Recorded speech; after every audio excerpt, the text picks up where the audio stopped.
Bonjour et bienvenue sur le plateau de Bonjour chez vous. Aujourd'hui, nous allons voir quels sont les obstacles à ta délivrance. Il y a des choses qui empêchent notre délivrance, notre libération et nous en parlons aujourd'hui avec Frank et Omer. Hello messieurs. Salut Evelyne, salut Omer. Bonjour Evelyne. C'est le Grey Power aujourd'hui. On livre les grands Vous secrets. êtes en gris tous les deux, est-ce que tu es d'accord? Oui. Ça Pas fait du beau? tout. Pas du tout. Non? Non. Peut-être un petit peu de gris, on dirait aussi, Une Evelyne. petite touche. Une, Oh. une harmonie dans l'esprit. On est thématique. Et on parle de délivrance en plus. On parle de délivrance. Parce que le gris a un lien avec la délivrance. J'allais dire, je vois pas le rapport. C'est juste une zone grise. On va éclaircir. Oh, messieurs, vous êtes en feu. Vous laissez gérer cette émission. Aujourd'hui, donc oui, on parle des obstacles à notre délivrance. Il y a des choses qui bloquent notre délivrance. Et Omer, tu vas faire un conseil du coach tout à l'heure. Oui, on va parler de comment garder sa délivrance. Et je vais apporter quelques conseils d'expérience et vous encourager à garder la délivrance parce que c'est ça le but de la délivrance. Oui, amen. C'était profond. Ça l'a bien fait rire, Evelyne, en tout cas. Mais on peut le dire tout de suite que le fait de porter du gris n'affecte pas notre délivrance, oui ou non. Non, ça, on peut le tout de suite dire clarifier. tout de suite et c'est pas un obstacle. Non, voilà. Oh, je sens qu'on est profond aujourd'hui. Eh oui. Allez, on vous rassure. Moi, je suis prêt, Evelyne. On va passer à l'étape supérieure. On met la deuxième tout de suite avec la pensée du jour.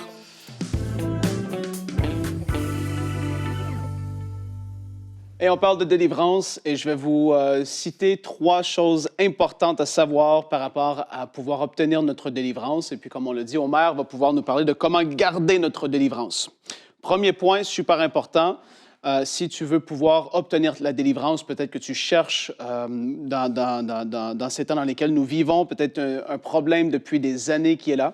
Première des choses, c'est que tu dois vraiment faire ce choix d'abandonner la vie de péché qui peut être là dans ta vie. C'est-à-dire de continuellement vivre comme dans le péché, comme si de rien n'était, etc. Évidemment, qu'est-ce que ça va créer? Je vais le dire comme ceci, ça va être un droit légal à l'ennemi, au diable, de pouvoir œuvrer dans ta vie. Quand des personnes vivent continuellement et volontairement dans le péché, ils sont dans le terrain de jeu du diable et puis tu es ouvert aux attaques et à toutes les choses qui vont venir avec. Première chose, super important, ça semble tellement simple, mais pourtant, j'ai vu beaucoup de gens qui avaient besoin de délivrance, qui recherchaient la délivrance et que dans leur vie, ils ne voulaient pas abandonner une vie de péché. C'est simple. Je veux dire, on n'a pas besoin d'une grande révélation, voilà. Beaucoup de gens refusent d'abandonner une vie de péché. Deuxième chose, confession d'une chose faite dans le passé ou des péchés présents que nous avons encore dans nos vies. Super important de mettre à la lumière les choses qui peuvent être là. On va en parler un petit peu plus dans la discussion. Troisième chose, très important à savoir et qui va créer des blocages dans la vie des gens, c'est le manque de compréhension vis-à-vis de votre et de notre autorité. Du moment qu'on ne saisit pas l'autorité qu'on a au nom de Jésus et de ce que Jésus a fait pour nous à la croix, dans Galates 3,13, ça nous parle justement que Christ a été maudit à notre place, car maudit est quiconque est pendu au bois. Jésus a porté la malédiction à notre place afin que nous, on puisse en être libérés, délivrés.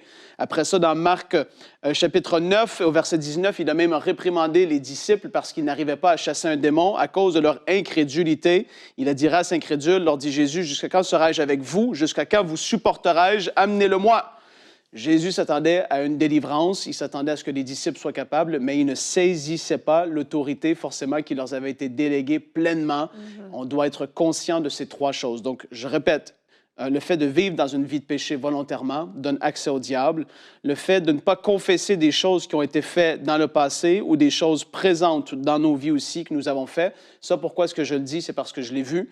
En faisant la délivrance, des gens ne voulaient pas, à cause de la honte, à cause de la culpabilité, etc., dire des choses, mais du moment qu'ils les disaient, même qu'ils avaient de la difficulté à dire ces choses, c'est comme si on ne veut pas le dire, et parce qu'il y a quelque chose qui est rattaché spirituellement à cet événement, à cette chose-là. Et la troisième chose que j'ai dit, manque de compréhension de notre autorité. 3 choses super importantes à savoir qui vont nous aider à pouvoir pleinement vivre une vie libre à tous égards. Et là, on va en parler un petit peu plus par rapport à la confession des choses qui nous ont été faites ou que nous vivons actuellement. Exact, Frank. Et j'ai une petite anecdote à partager par rapport à ça. J'y ai pensé en t'écoutant. Je me souviens d'une personne qui avait régulièrement des manifestations démoniaques quand la présence de Dieu devenait trop forte dans l'Église. Elle manifestait et la délivrance avait été tentée plusieurs fois, mais ça n'aboutissait pas jusqu'au jour où, en fait, elle a décidé de confesser des choses qu'elle avait faites dans le passé, mais après sa nouvelle naissance, des péchés qui avaient été commis, qu'elle n'avait jamais mis à la lumière. Et en fait, et c'est exactement ce que tu dis, c'est que le diable ne voulait pas qu'elle parle. Et elle essayait de confesser, mais Absolument. c'est comme si sa langue était liée. Il a fallu prendre autorité, il a fallu vraiment prendre autorité pour qu'elle puisse confesser les choses. Mais ça a été immédiat. C'était fou, je vous assure. Dès le moment où les choses ont été confessées, le dernier mot de la confession est sorti, et je ne parle pas d'une confession publique devant toute l'Église, en aparté, eh bien, à cet instant même, le démon est parti, elle a été délivrée et c'était terminé. Et c'est extraordinaire. Et vraiment, on méprise très souvent la puissance de la confession. Confesser ses péchés. Et dans la Bible, il y a un verset qui en parle, confessez vos péchés les uns aux autres. C'est biblique. Après, on n'est pas en train de dire d'aller voir tous les gens qu'on côtoie et leur raconter ce qu'on a fait. C'est pas ça. Mais il y a un moment donné où il y a des choses qui doivent être mises à la lumière. Une fois que c'est mis à la lumière, on n'en parle plus. On n'a pas besoin de s'éterniser pendant des heures dessus. C'est des choses passées. Complètement. Mais il faut les mettre à la lumière juste pour que, en fait, le diable perde son emprise. Et oui, l'absence de confession est réellement un obstacle à la délivrance. Ouais, dans Éphésiens, chapitre 5, le verset 11, « Ne participez pas aux œuvres stériles des ténèbres, mais démasquez-les plutôt. Ouais. » Super important. Je parlais même avec quelqu'un au téléphone il y a quelques semaines, et cette personne-là me racontait comment à l'église elle était allée, et puis le prêcheur qui prêchait avait dit on va confesser maintenant que Jésus est Christ. Et puis au téléphone, elle a dit, et le prêcheur nous a demandé de confesser que Jésus... Tu vois, il y avait tout de suite, tu sens qu'il y a un truc spirituellement. Oui. Même le fait d'avoir, c'est ça, d'avoir des mauvais esprits, ils ne voudront même pas que des gens confessent que Jésus est Seigneur, qu'il est Christ, qu'il est celui que Dieu a envoyé. On le voit tout de suite. Et le fait de dire des choses par notre bouche, c'est tellement fort. Et là, on veut pouvoir mettre ça à la lumière parce que Omer va possiblement en parler aussi. Il y a beaucoup d'expérience dans la délivrance aussi, mais je vous le garantis. Quand une personne abandonne une vie de péché, et qu'elle confesse les choses qui sont dans sa vie, ou même le fait de confesser les choses qui sont dans sa vie, va apporter une libération d'une vie de péché aussi, en fait. Les deux vont être liés. Le fait de mettre à la lumière va faire comme les ténèbres perdent de leur puissance. C'est super fort et intéressant à voir. Il n'y a pas 1000 choses forcément à savoir et à appliquer, mais dans la majorité des cas que j'ai pu voir, quand ces choses-là étaient respectées, souvent la libération, la délivrance s'obtenait assez rapidement. Mais c'est facile à dire, mais la honte et la condamnation fait que souvent, on ne veut pas dire ou parler de ces choses-là, de ce qu'on a pu vivre, alors que c'est le fait d'en pouvoir en parler, de s'ouvrir, qui va amener une pleine délivrance. Exact, exact. Et je me souviens aussi un autre obstacle, ça peut être le non-pardon. On va en parler dans l'émission de vendredi, donc on ne va pas trop s'étaler là-dessus. Mais je me souviens également d'une jeune fille, lors d'un temps de prière, qui a commencé à avoir des manifestations démoniaques. Et pareil, ça ne voulait pas lâcher. Et finalement, on a dit, OK, on arrête tout. Est-ce qu'il y a quelqu'un que tu dois pardonner? Et en fait, là, elle a avoué qu'elle avait vécu un abus dans sa famille. Et on lui a dit, il faut que tu pardonnes. Est-ce que tu es prête à pardonner? Et là, elle a dit non, je ne peux pas, je ne peux pas, je ne peux pas. Elle a refusé de pardonner. J'espère qu'aujourd'hui, c'est chose faite et qu'elle est délivrée parce que ça date de vraiment plusieurs années, ce que je vous dis là. Mais je me souviens, ça bloquait en fait. On a beau avoir toute l'autorité possible, mais il y a des choses comme ça qui vont venir, qui vont bloquer. Et il y a une façon de faire. Il faut mettre toutes les chances de notre côté. Puis on va partager maintenant notre verset du jour qui nous enseigne un peu sur ces choses-là. C'est Marc 3 au verset 27 qui dit que personne ne peut entrer dans la maison d'un homme fort et piller ses biens sans avoir d'abord attaché cet homme fort. Alors seulement il pillera sa maison. Et en fait, ce verset ne nous parle pas de comment on va voler quelqu'un. L'homme fort, en fait, c'est le diable et ses démons finalement. Et en fait, ce verset nous explique que si on n'a pas lié Satan auparavant, si on n'a pas lié sa puissance, en fait, la puissance qui fait qu'il règne dans la personne par ses démons, eh bien en fait, la personne ne peut pas vivre cette délivrance, donc on ne peut pas piller la maison, autrement dit. Et ces obstacles dont on parle, la confession, le fait de pouvoir pardonner, le fait de renoncer à certains péchés, tout ça sont des choses qui vont contribuer justement à venir lier cet homme fort et à pouvoir permettre cette délivrance. Omer, tu peux compléter peut-être sur ce verset. Tu as plus d'expérience que moi dans le domaine. En fait, moi, j'aimerais juste dire aux gens que le sujet de la délivrance, j'aime plutôt utiliser le mot libération, parce qu'il y a une occupation en fait illégale par Satan et son armée. Ne devrait pas être un sujet de honte, et pour les chrétiens et pour l'Église. Lorsque je fais de la délivrance, c'est quelque chose que j'aime. C'est mon dada, quoi. J'aime ça. Parce que ça me permet de voir ça me permet de voir la puissance de Dieu, là, tout de suite, de voir la puissance du nom de Jésus. Et en fait, l'une des premières des choses que je traite avec, parce que les démons agissent toujours en bande. Quand il y en a un, l'autre est là, c'est sûr. La honte, l'orgueil, c'est des gardiens en fait. Et parfois, quand la personne va dire « je ne veux pas pardonner », on doit discerner. Est-ce que c'est la personne qui parle ou c'est l'esprit qui lui dit « je ne veux pas pardonner, je ne veux pas pardonner » parce qu'ils ne veulent pas sortir. Mais n'ayez pas honte en fait. Venez chercher la liberté que Jésus nous donne gratuitement, que Jésus nous offre gratuitement par son œuvre à la croix. Et ça, c'est ce que je veux dire. Lorsqu'on regarde le ministère de Jésus, Jésus faisait 4 choses. Jésus prêchait, il guérissait les malades, il chassait les démons, il faisait du bien. Donc, ce sont les 4 choses qu'on est supposé faire de façon régulière pour qu'on voit la puissance du royaume de Dieu. On ne peut pas prendre le sujet, on le relègue de l'autre côté. Et la dernière des choses que je vais dire, souvent les gens, quand on parle de délivrance, ils voient l'exorciste. Il a la tête qui tourne à 180 degrés ou, je sais pas, à 90 degrés, puis quelqu'un qui marche à 4 pattes et puis sur le toit, etc. Moi, quand je regarde ça, je ris parce que c'est pas ça. Mais beaucoup de gens, ils ont un esprit de colère, ils ont un esprit d'offense, ils ont beaucoup d'esprits qu'on appelle des esprits domestiqués, en fait, qui sont capables d'imiter le caractère. Et on pense toujours que, pour que les démons sortent, il faut que je crache, j'ai un problème d'alcool, j'ai l'impudicité. Mais souvent, les gens ont un esprit de colère, de médisance. Et souvent, quand on va dire que le démon qui est dans la langue sorte, mais c'est étonnant de voir les gens qui commencent à cracher. Pourquoi? Parce que ceux-là, on les laisse tranquilles, en fait. Mais parfois, derrière un péché qui est régulier, il y a un esprit qui est entré parce que la porte est restée ouverte trop longtemps. Et puis, par rapport à ce que tu disais aussi, Evelyne, l'homme fort, super intéressant de savoir aussi, pour vous qui peut-être n'avez jamais vu ça au fait de délivrance, il y a plusieurs démons qui vont être dans une personne. Normalement, quand une personne a un problème, il va en avoir plus qu'un. Et puis, c'est pour ça que j'ai dit tout à l'heure, en fait, peut-être que la personne qui opère une délivrance va prendre autorité et quelque chose va se manifester, tu vas te dire quelque chose est sorti, c'est fini. Mais non, en réalité, comme j'ai dit, quand la personne cache quelque chose et ne souhaite pas le dire, l'homme fort, même entre guillemets, si je peux le dire, le premier ou lui qui est là, qui est le chef des autres, qui a ouvert la porte à ce qu'il puisse entrer, tant et aussi longtemps que ces choses-là ne sont pas dites ou avouées, ou etc., l'homme fort va demeurer. Donc, tu vas chasser un démon, il va en avoir un autre, et à un moment donné, tu arrives à l'homme fort. Et là, il faut lier l'homme fort pour que, justement, il puisse y avoir une complète libération aussi. C'est pour ça qu'on revient à ce qu'on disait, la confession, etc. Et comme Omer a dit, il y a des choses, des fois, que c'est surprenant.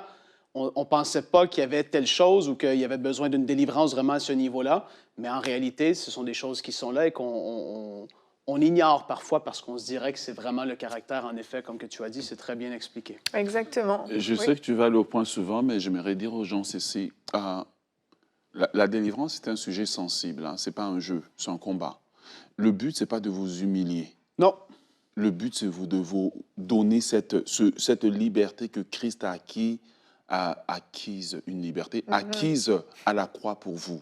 Jamais un serviteur de Dieu qui fait de la délivrance ne devrait vous humilier. Amen. Au contraire, c'est de vous relever, vous remettre cet honneur, cette grâce, ce rang royal que vous avez en Christ. Le but n'est pas de vous exposer, mais c'est d'exposer le diable. Amen, amen. Soyez prudents par rapport à ça, effectivement. C'était exactement ce que je voulais dire, en fait, avant d'aller au point suivant. Formidable. On peut enchaîner donc avec notre rubrique Conseil du coach.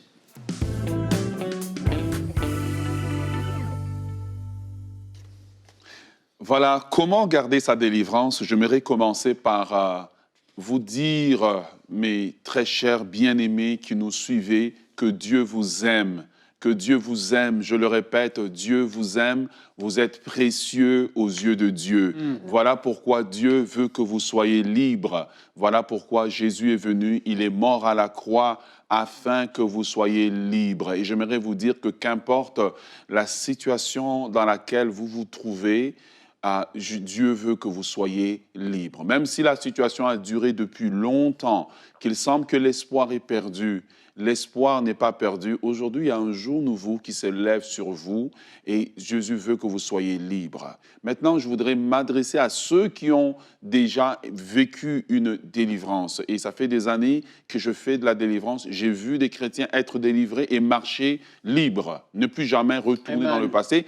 Et j'en ai vu qui ont eu une belle délivrance pendant 1 semaine, 2 semaines, c'était merveilleux. Et puis après ça, c'était pire qu'avant. Pourquoi cela? C'est ce que j'aimerais voir avec vous dans quelques moments. Et encore une fois, mon but n'est pas de vous humilier, mais mon but, c'est de vous donner vraiment des bons conseils parce que la délivrance, c'est les pains du royaume, c'est le pain des enfants de Dieu, c'est le droit des enfants de Dieu d'être libre de toute oppression, d'être libre de toute activité de l'ennemi qui vous oppresse, qui vous visite la nuit, des choses qui habitent dans votre corps, des habitudes et des addictions, des fantasmes que vous n'arrivez pas à laisser tomber. Christ est venu pour que vous soyez libres. Amen. Apocalypse chapitre 3, le verset 11, la Bible nous dit « Je viens bientôt. Retiens ce que tu as afin que personne ne prenne ta couronne. » Ici, je voudrais parler du principe de retenir ce que nous avons, de retenir. Le but de la délivrance ou de la libération, c'est de retenir ce que nous avons, de retenir ce que Dieu a fait pour nous. Alors, parmi les grands buts de la délivrance, donc comme je dis, c'est de retenir ce que nous avons et c'est notre responsabilité en fait principale. Personne ne gardera, personne ne peut te garder après que Jésus t'ait libéré. C'est toi qui dois mettre en place des choses dont je veux parler ici pour ta libération. Deuxièmement, j'aimerais rajouter que la délivrance ne prouve pas que vous êtes un mauvais chrétien. Au contraire, ça prouve maintenant que vous êtes quelqu'un qui était oppressé par l'ennemi et que vous êtes libre. Le but n'est pas de vous humilier, mais c'est de vous rendre votre liberté. Amen. Troisièmement, j'aimerais rajouter, toujours dans cette petite intro que je fais, c'est que le but de la délivrance aussi elle prouve l'amour de Dieu. Elle prouve la puissance de Dieu. Je mets ça parce qu'il y a beaucoup de malaise autour de ce sujet-là. Hein? Il y a les prédicateurs parfois, ou bien les pasteurs, ou ceux qui essaient de la délivrance sont mal à l'aise. Ceux qui reçoivent la délivrance sont mal à l'aise. Mais en fait, ça prouve la puissance de Dieu. Galates 5, le verset 1, la parole de Dieu nous dit, « C'est pour la liberté que Christ nous a affranchis. » Dans le même écho, dans 1 Jean, Jean va dire que le Fils de Dieu Jésus est paru pour détruire les œuvres du diable. Dans sa mission, Jésus était venu détruire les œuvres du diable. Alors, parlons de quelques principes pour garder ta délivrance, pour marcher dans la liberté. Alléluia. Premièrement, il faut comprendre ce qui s'est réellement passé. Parce que beaucoup de gens, parfois, sont délivrés, mais pensent qu'ils ont reçu le baptême du Saint-Esprit, en fait. Et il faut comprendre ce qui s'est passé. C'est qu'il y avait une zone de ta vie. On ne parle pas de possession, mais on parle d'une délivrance. Une zone de ta vie qui était occupée illégalement par Satan, parce que la Bible te compare à une maison et il a été évacué. Et donc, tu as une zone de ta vie maintenant qui était comme souillée, qui a été nettoyé, qui a été rendu propre. Et donc, tu dois comprendre ça pour comprendre que ben, cette maison maintenant qui est propre, ou cette pièce de ta vie qui est propre, il faut la garder propre. C'est ce que Jésus dit dans Luc chapitre 11, le verset 24. Il dit, lorsque l'esprit impur est sorti d'un homme, il va dans les lieux arides pour chercher du repos. N'en trouvant point, il dit, je retournerai dans ma maison où je suis sorti. Imagine-toi que l'esprit impur parle de toi comme une maison. Et donc, il faut que la maison que tu es soit gardée. Si tu ne comprends pas ce qui s'est passé et que tu retournes dans ton ancienne vie, Jésus dit à quelqu'un qui a subi justement une guérison, il dit « Va, ne pêche plus de peur que pire ne t'arrive. Et donc, lorsque tu ne comprends pas ce qui s'est passé et que tu penses que ben, je peux juste retourner à mon ancienne vie, maintenant les démons sont partis, et beaucoup de gens, on va les voir, ils vont aller dans les discothèques, partout, ils vont vivre la vie, puis ils disent ben, je sais que le dimanche, je vais aller, le pasteur va me délivrer, et puis après ça, ben, je peux retourner, parce que c'est le démon que je ne veux pas. Mais mon ancienne vie, je la veux encore. Et donc, je veux retourner à mon ancienne vie parce que j'aime cette vie-là. Non, c'est en fait ça, c'est là qui fait que la porte est ouverte et les gens rechutent encore. Deuxièmement, et je reviens, ça continue dans le principe, c'est garder la porte fermée. N'ouvrez pas les portes qui ont été fermées. Voici ce que la Bible dit dans la parole de Dieu. Mettez-moi le verset, parce que dans mes notes, j'ai oublié de mettre le verset. Je vais le dis-le-moi, dire. dis-le-moi. Oui, je te dis que... Vous pouvez l'afficher, non, je l'ai écrit ici, la note, voilà dit. Mais celui qui avait été, c'est Matthieu, je pense, Matthieu ou Luc, celui qui avait été, qui avait été guéri ne savait pas que c'était Jésus qui l'avait guéri, car Jésus avait disparu de la foule. Et qu'est-ce qui s'est passé? Depuis, Jésus le trouva dans le temple et lui dit, « Voici, tu as été guéri, ne pêche plus de peur que pire ne t'arrive. » Il y a un principe là-dedans, c'est le principe Jean 5, 13 à 14. C'est le principe de garder la porte fermée. Beaucoup de gens s'en vont réouvrir. Tu as été libéré d'un esprit de colère, et là, tu t'en vas te mettre en colère. Un esprit je sais pas moi, de l'alcoolisme, tu t'en vas encore te mettre à boire parce que tes émotions étaient négatives. Satan va toujours essayer de revenir, toquer à cette porte, parce qu'il sait que c'est la porte par laquelle il était rentré. Mais ton devoir, c'est de fermer cette porte, de la garder fermée en ne retournant pas sur le même chemin, en ne faisant pas la même chose. C'est ta responsabilité. On n'est pas supposé recommencer une délivrance 2 fois. On est supposé être libre une fois pour toutes, et il faut que tu sois libre en gardant la porte fermée. Troisième de choses, demeurer en Christ. Il faut demeurer en Christ. Jean chapitre 8, le verset 31. Jésus dit aux Juifs qui avaient cru en lui, « Si vous demeurez en moi et que ma parole demeure en vous, vous êtes réellement mes disciples. » Ensuite, il continuera à dire, « Vous connaîtrez la vérité et la vérité vous affranchira. » C'est en demeurant en Christ, c'est en demeurant dans la parole, en lisant la parole, en priant, en méditant. Les anciennes habitudes doivent être remplacées par les nouvelles habitudes. C'est comme ça qu'on garde sa délivrance. Alors, un chrétien qui n'est pas familier avec la parole de Dieu, parce que la parole de Dieu que nous recevons, que nous avons en nous, elle nous permet de grandir, d'être un chrétien fort, un chrétien qui demeure.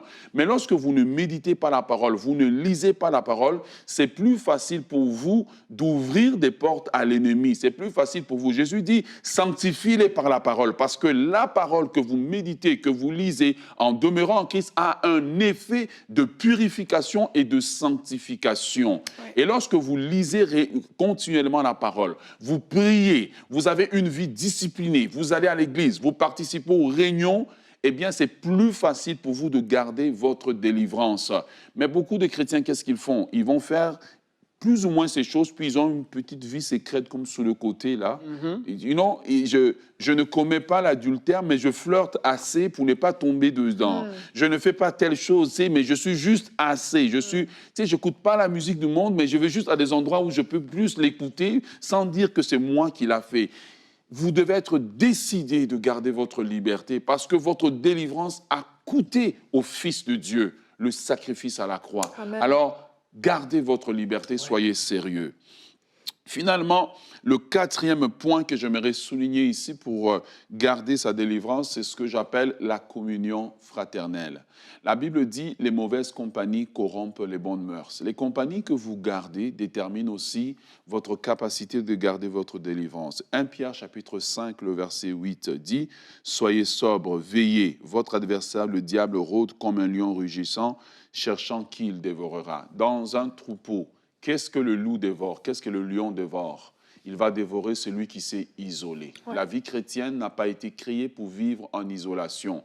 Mais en étant dans la communion avec les frères, vous allez vous édifier les uns les autres et ils vont pouvoir vous aider dans vos moments de faiblesse. Le danger aujourd'hui avec tout le mode confinement, réconfinement, je vais à l'église, je ne vais pas à l'église, ah mais non, je peux rester regarder chez moi, c'est que vous développez, vous vivez seul. Et donc, personne ne peut détecter même lorsque vous êtes faible. Il n'y a personne qui est gardien les uns des autres. Mais faites-vous un groupe support, un groupe qui peut-être connaîtra une partie de votre passé et pourra vous supporter dans vos moments de faiblesse. 1 Pierre chapitre 2, le verset 5 dit « Et vous-même comme des pierres vivantes », 1 Pierre 2, 5, « édifiez-vous pour former une maison spirituelle, un saint sacerdoce afin d'offrir des victimes spirituelles agréables à Dieu par Jésus-Christ. » Qu'est-ce que la parole de Dieu nous dit? Nous devons ensemble nous encourager. Nous devons ensemble nous encourager. Et quand je parle de communion fraternelle, je ne parle pas seulement dans l'église, mais d'avoir un groupe de personnes que c'est des amis chrétiens, des amis qui vivent la vie de Dieu et qui vont vous aider à marcher dans les voies de Dieu. Pour les personnes que j'ai vues appliquer ces 4 choses, leur délivrance est quelque chose qui est demeuré et quelque chose qui est resté. Alors, j'aimerais vous encourager. La délivrance, c'est un droit acquis à la croix dont vous devez aujourd'hui être les bénéficiaires. Marchez dans ces choses et vous allez voir que le Seigneur lui-même continuera. Alors, n'ayez pas honte de votre passé. Votre passé, hier captif, peut être un témoignage et une arme entre les mains de Dieu pour la libération de quelqu'un. Que Dieu vous encourage aujourd'hui. Amen. Merci, Omer. Des conseils super Alléluia. importants vous ont été partagés dans cette émission, que ce soit le début par rapport aux obstacles, le conseil du coach pour garder votre délivrance, c'est certain. Le but ultime, c'est qu'on soit libre, qu'on soit pleinement libre de pouvoir servir le Seigneur, de pouvoir être un instrument utile entre les mains de Dieu jusqu'à son retour ou jusqu'à ce qu'on aille le retrouver. Et c'est vraiment ça l'objectif et c'est notre prière pour vous, que vous puissiez être complètement libre. Merci beaucoup, messieurs, pour cette belle émission. Demain, on va se retrouver. Nous allons voir si vous voulez être une meilleure personne. C'est possible. On s'améliore de jour en jour. La délivrance, effectivement, est une étape. Mais il y a des choses parfois qui sont simplement dans notre caractère. Il n'y a pas besoin de chasser de démons. Il faut juste faire un petit effort et se remplir de la parole. Toi, Evelyne, voudrais-tu être une meilleure personne? Absolument, absolument. Tu vas être au rendez-vous. Je vais être au rendez-vous, j'ai pas le choix. Donc on se retrouve demain, on va s'édifier, on va se rendre meilleurs les uns les autres, toujours plus haut, de gloire en gloire. Que Dieu vous bénisse et bonjour chez vous.